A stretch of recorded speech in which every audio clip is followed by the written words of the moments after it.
श्रीनिवास जगदेकदयैकसिन्धो श्रीदेवतागृहभुजान्तर दिव्यमूर्ते श्रीवेङ्कटाचलपते तव सुप्रभातम्।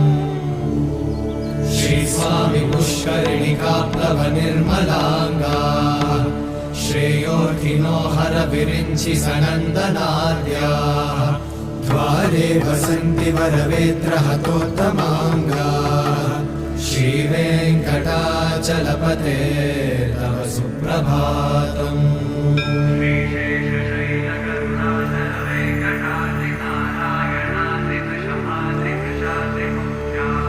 श्रीशेषशैलगरुडाचल वेङ्कटाद्रिनारायणाद्रिवृषभाद्रिवृषाद्रिमुख्या आख्यां त्वदीयवसतेरनिशं वदन्ति श्रीवेङ्कटाचलपते तव सुप्रभातम्।